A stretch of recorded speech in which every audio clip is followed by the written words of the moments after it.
our host, Mike Crook. Mike, how are you? What's going on, man?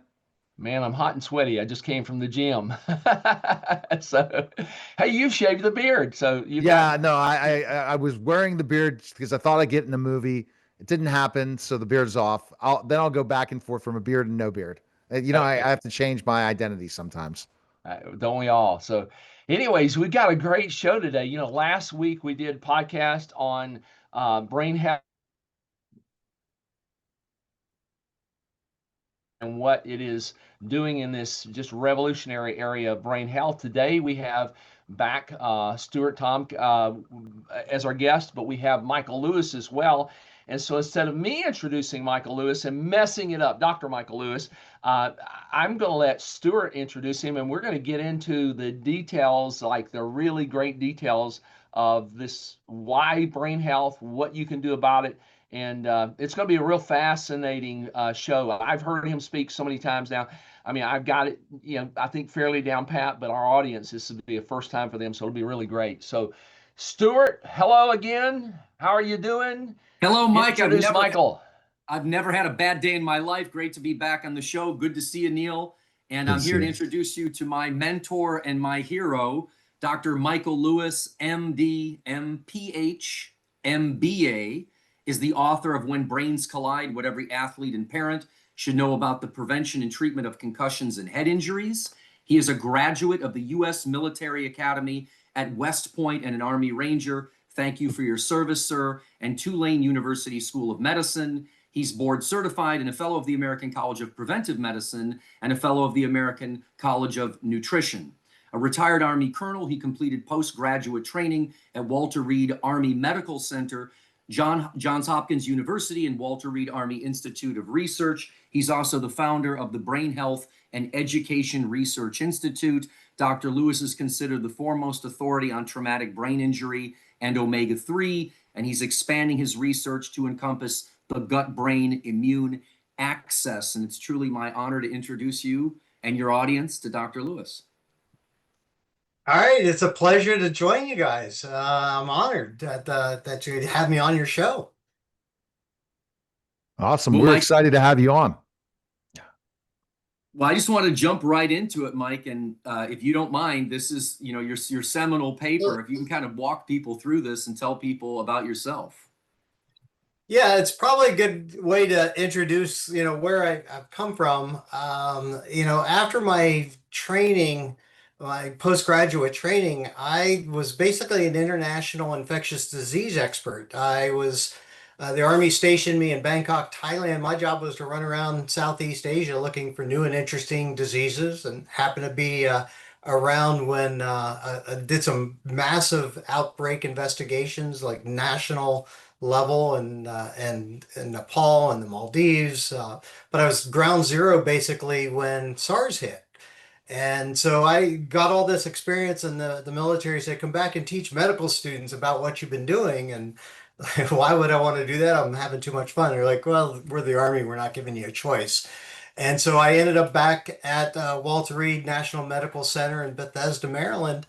And now, you got Iraq and Afghanistan going on, and there's wounded warriors everywhere. And kind of put two and two together and came up with an odd number. Went to the head of research at the Defense and Veteran Brain Injury Center and asked the question, is anybody looking at the use of omega-3s to help our soldiers recover from traumatic brain injury? And the answer was, no, why don't you?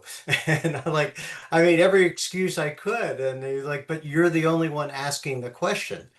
And I've got some seed money here. Why don't you start looking into it? And I went to seek out everybody and anybody who knew anything about the brain injury and omega-3s.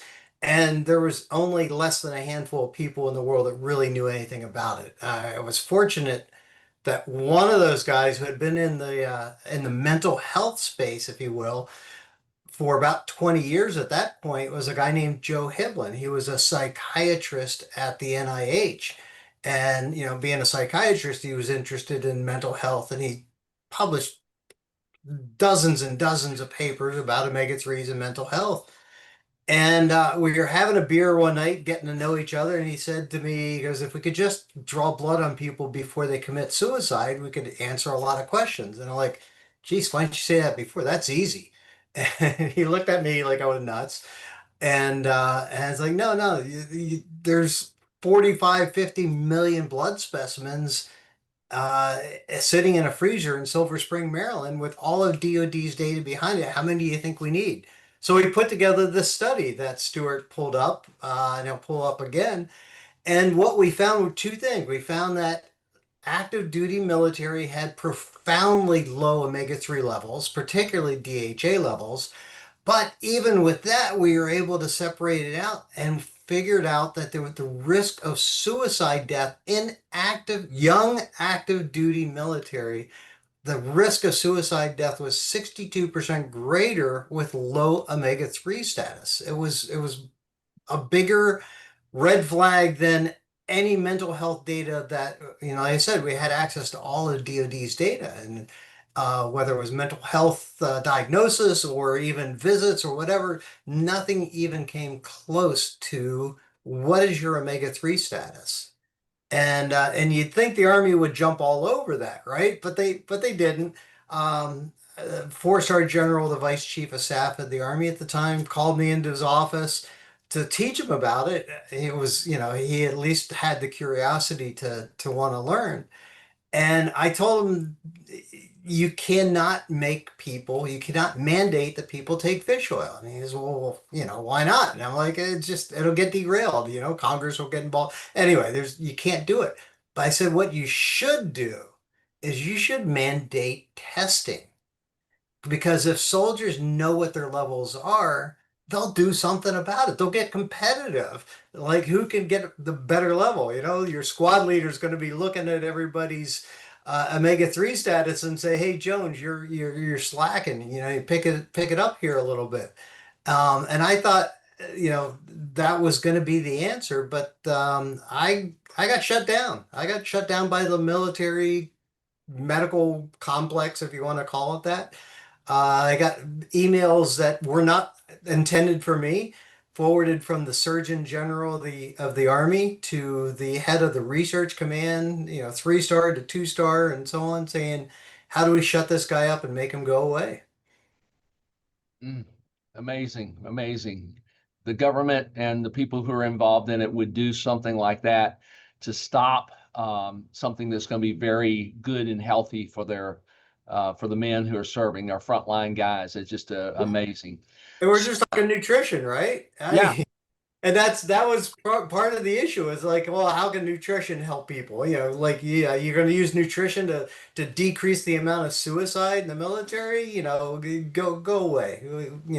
That was the attitude. And this was the end of 2011.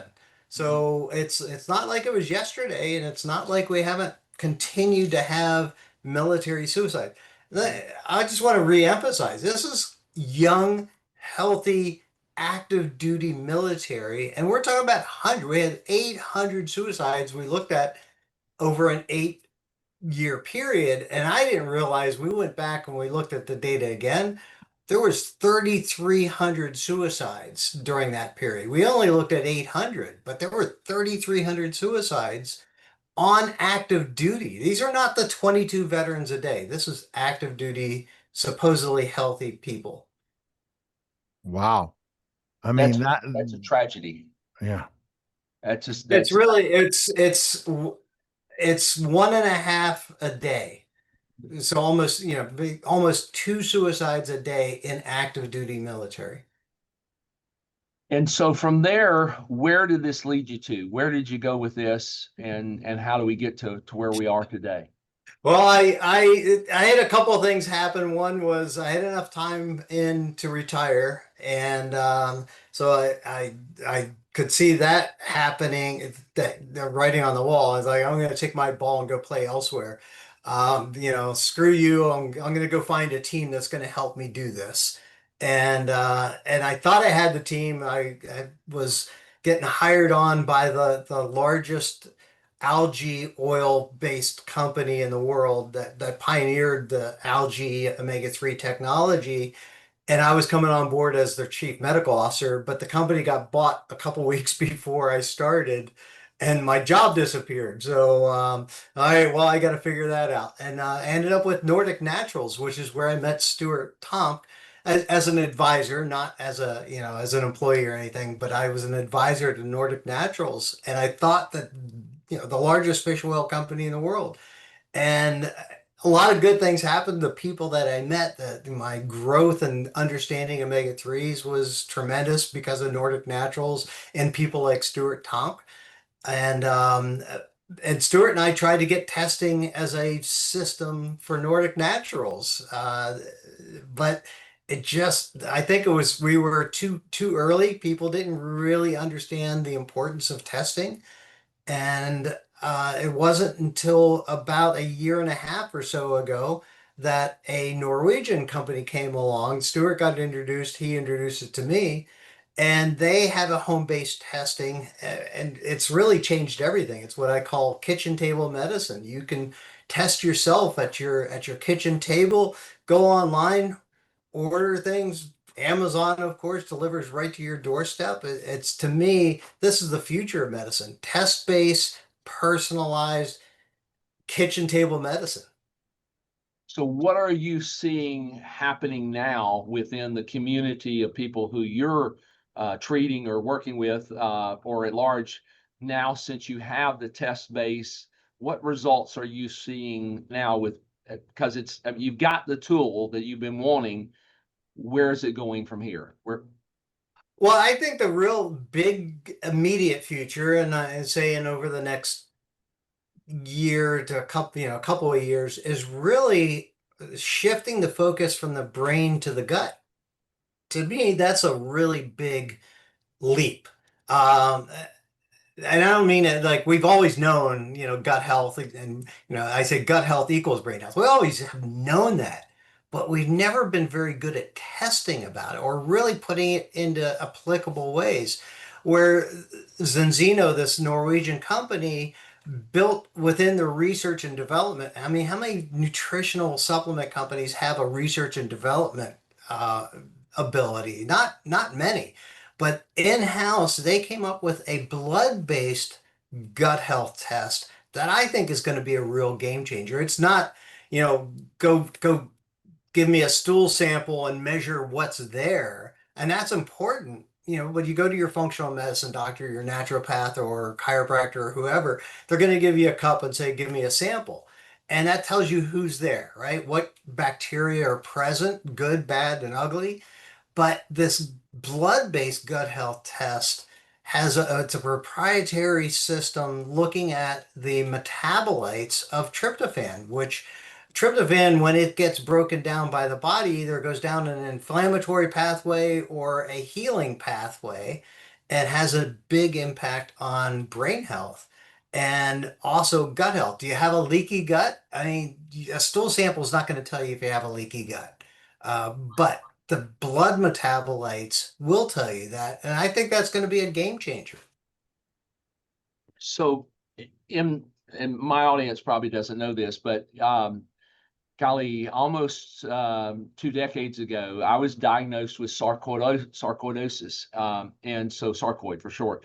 And I went from my regular general practitioner to a pulmonologist, one test after another, finally some surgery where they went down and grabbed some lymph nodes out near my lungs, pulled out the lymph nodes and put them under a microscope and said, yeah, you've got these granulomas. They're typical for sarcoid, and you've got this disease process going on. And so I say to my pulmonologist, so what do we do? What's the cure, doc? And he says, well, there is none. And I said, what do you mean there is none? And he says, well, you just have to stay on these steroids for the rest of your life. And, and this is what we do.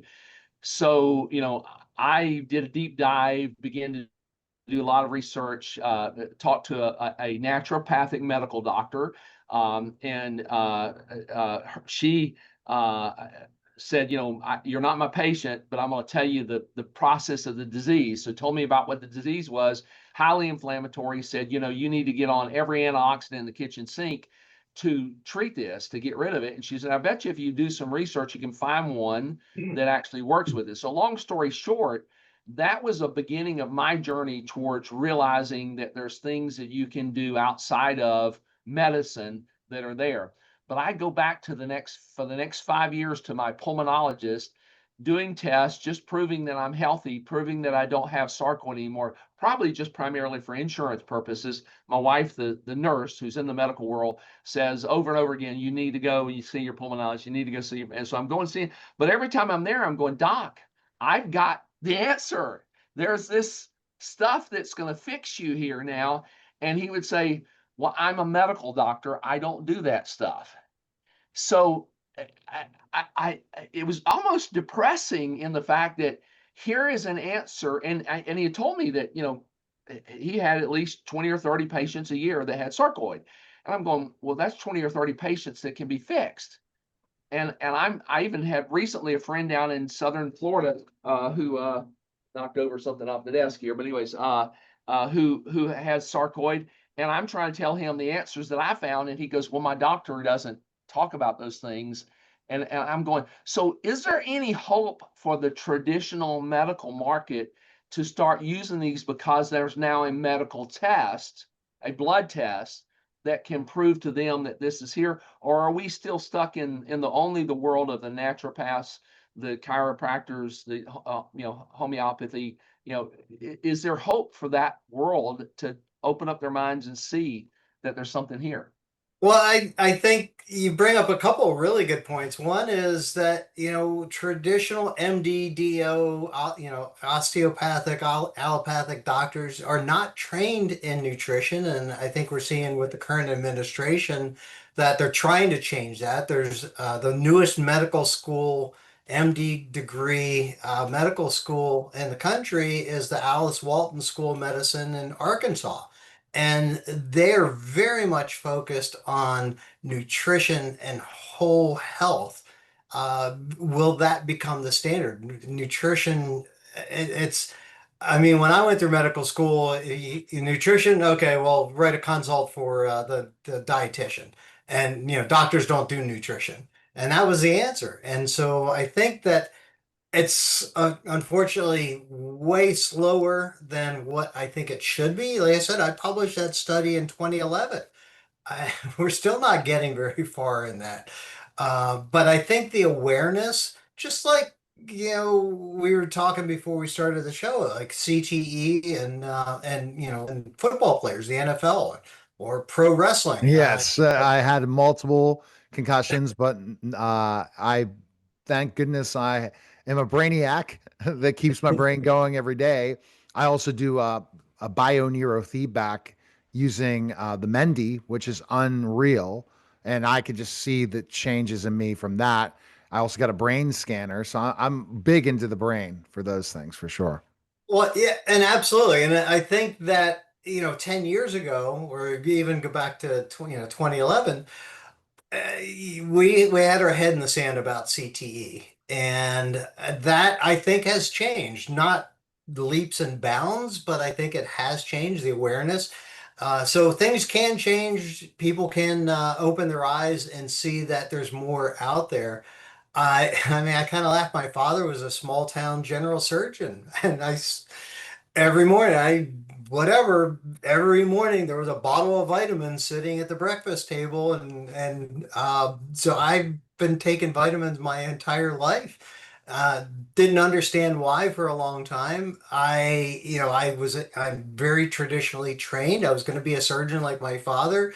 Did a surgical internship at Walter Reed, and then they sent me out to do general practice for a couple of years, which actually literally changed my life because I got to see the actual implementation of practicing medicine. And I'll never forget this. I'm going to call her a 55-year-old woman, a retiree, came in to see me, and she puts this bottle down in front of me and says, "What do you think of this stuff?" And I look at it as black cohosh, and I'm like, "I don't know anything about it." She goes, "Well, that's what I'm taking. I'm not going to take any of that hormone replacement therapy. I think it's bad for you.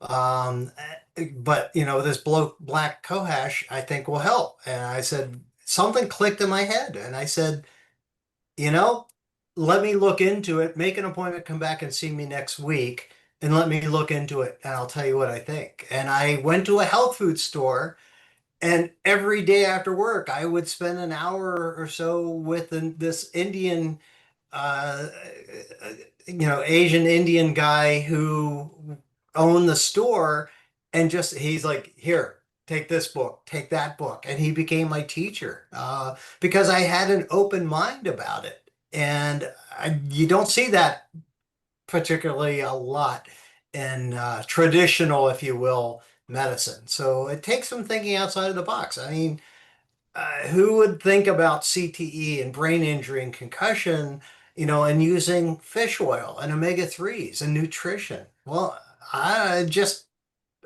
it just fell out of the sky and landed in my lap. Like I said, I put two and two together and I came up with an odd number and then thought to ask the question and then thought to follow through with it. And that's what I've been doing for 20 years. So you were like one of the maybe 1 out of 1,000 doctors out there that had the consciousness that wanted to learn more. So when a patient comes across our technology, our products, and the technology, that there's a test for this, there is actually a blood test. How would they approach their practitioner and say, I've discovered this in a way that that makes the practitioner open? I'm asking how can a patient truly find out if their practitioner is really open to the idea of other ways of doing things besides traditional medicine, because they're in this box of insurance-based medicine, and that's a very hard thing in my experience to get them out of. But from your perspective, how do you approach them and get them into a different world? Well, it's really difficult when you have 10, 15 minutes to see a patient and you barely have time to say hi. And now with computers, you're looking at a computer trying to put things in if you don't have a scribe. But, AI is certainly helping with that as far as, helping, record the conversation and put it into notes. So that's hopefully getting using AI to get back to where you actually look at your patient as opposed to looking at a computer screen the whole time. And so there are potentially some changes if your doctor's not that close-minded. You want to do one of two things. You either want to go find a new doctor, or more importantly, I think, is become as we call it, a citizen scientist. Nobody is responsible for your own healthcare more than you. And if you don't take responsibility, and with today's world, with today's technology, I mean, for years we joked about Dr. Google, right? Right. So now we're leaps forward beyond that. Take responsibility for your own health. It doesn't mean you have to fire your doctor. I mean, I get hit by a car, call an ambulance. Don't call a naturopath. I'm sorry. Call a surgeon. So there's a role for everybody in this, but most important thing is you need to be responsible for your own health care. I completely agree. And that's the bottom line. You could go into ChatGPT, which I'm not a big fan of chat anymore, but they will give you good health advice. But you got to put the great input output in and set up your goals and really train it. But you're going to get a lot of information out there that's not going to happen. You could go get blood work done, throw it into ChatGPT or some large language model, and come back and you have everything that you need to work on and develop. You go meet with your PCP, they want to talk to you for 5 minutes, or you have a blueprint out talking to AI where you can really understand, and you got to become your own health advocate. Bottom line. I have a quick question for you. With your background in biohacking and your brain, with everything that you know, can you tell us what your omega-3 index is? Do you know it? No, I don't know it. You know your AA EPA ratio of your brain? No. Do you know whether or not you have IPA in your blood? That's the brain antioxidant made from the bacteria in your gut. I do not. That's what we're here to talk about. So that you're the perfect audience. I love the smile on your face. I'm getting to love you already. This is, we're going to cut through all the noise and take it to your house. So Exactly. take it away. Let's Yeah, I talk mean, about something really basic is, I ask every patient, I said, do you know what do you know what your vitamin D level is? And I would say probably 70-80% do not. They don't know. And, after omega-3s, vitamin D would be my number two thing for the brain. And your general practitioner sometimes is checking your vitamin D levels, but most people, at least 20% of people will know what their vitamin D levels are, and it's generally too low. But people who are in chronic pain, first thing I look at is vitamin D. And I cannot tell you how just getting people's vitamin D levels up, how with a over-the-counter supplement, but getting vitamin D levels up can like overnight eliminate a lot of pain and suffering. But people don't know it, and most doctors don't know it. Totally.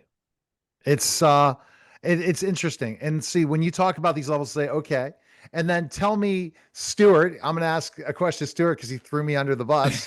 Now, Stuart, what is that going to show me in particular with those levels? And then the change in levels, what am I going to see in some more improvement if my levels aren't good?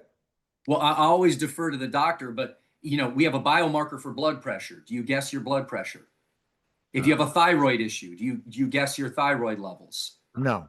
Not at all. So if you want omega-3 to be cardioprotective, if you want it to be protective for the brain, if you don't have at least 8% or more of EPA and DHA in your red blood cell, you fail.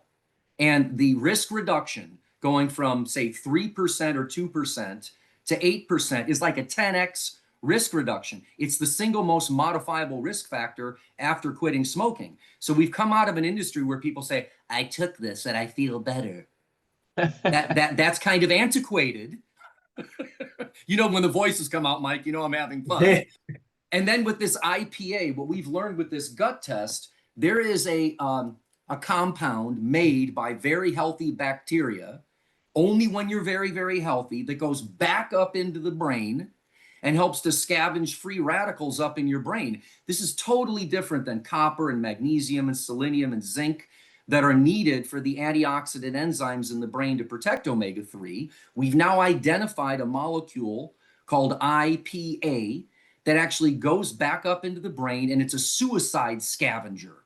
It doesn't become a pro-oxidant, and it's a measurement that the gut-brain axis is talking nice back and forth. So when you are empowered with this information, you stop saying, my diet is good, I'm on track. We're taking it to the next level. And then people feel it. Dr. Lewis, if you're comfortable sharing with this, some of the patients that you've told me about, I know we can't reveal anybody's names, but if you can share what you're seeing in clinical practice, getting people into balance and using the Zenzino protocol, if you don't mind. Sure. I mean, between, private practice, but really a lot of work through my nonprofit that I started when I retired. I say I took my ball and I'm going to go play elsewhere. Part of it was starting a nonprofit. And over the last 5 or 6 years, we've probably impacted, I'll say, around 500 veterans, military and first responder veterans, and a few MMA fighters and, some odd ones here or there, but around 500 people. And what we have found is when we put them on a protocol of just a couple of products that all have a very interesting impact. They all impact gut health and brain health and immune health. So that trio of areas that really are all about being healthy, right? So we're talking about omega-3s, and omega-3s aren't just for the brain, but have a huge impact on our gut health and our immune health. A good quality, fiber. We know we used to 200, 300 years ago when we lived off the land, we had huge amounts of fiber intake, and we have virtually almost none these days. So fiber is such a huge thing that a prebiotic fiber blend of multiple different types of fiber, 8 different lengths of fiber. So they get broken down at 8 different parts of the gut, impacting the more of the gut, as opposed to take your Metamucil and you'll feel better. Well, that's only impacting one place. So fiber is a huge one. That's one that I found has probably helped me personally the most. A multivitamin with Zenzino, they don't even call it a multivitamin. They call it a multi-immune system dietary supplement because, yes, it's a multivitamin, but it's got beta glucans and other things that are finely tuned to help impact the immune system. Well, where is the immune system? Well, 80% of it's in our gut. So, you're really impacting that. And Viva's the one that surprises me the most. Mhm. It's a saffron-based nootropic. And it's like I've been in this space for 20 years. I no idea. Saffron, of course, I know it from the kitchen. I didn't have any clue how much scientific evidence there is behind saffron as a brain supplement, but also it turns out that it has a huge impact on your gut health as well. So all 4 of these products, it's like a 1, 2, 3, 4 punch to your gut health, which is going to have a major impact on both your immune system, but also your brain health. What are you seeing with patients? I know you can't go into any details, but can you share anything with the group? Well, I one of the best things I ever did with my nonprofit was get out of the way. And so I've got an executive director, a Green Beret lieutenant colonel who is still in the reserves, worked for Tesla for the battery factory for a little while, and then worked at Walmart. He ran the distribution center for the entire Walmart system.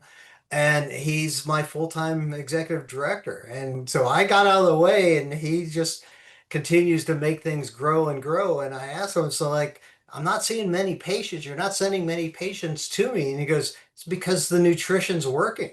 He goes, 80-90% of everybody that comes into our system, I don't need to send to you as a doctor because the nutritional protocol you designed is already working. It's what you wanted. So it makes a huge difference. We're able to reach a lot more veterans, a lot more people, because we're using nutrition, which is way less expensive than pharmaceuticals.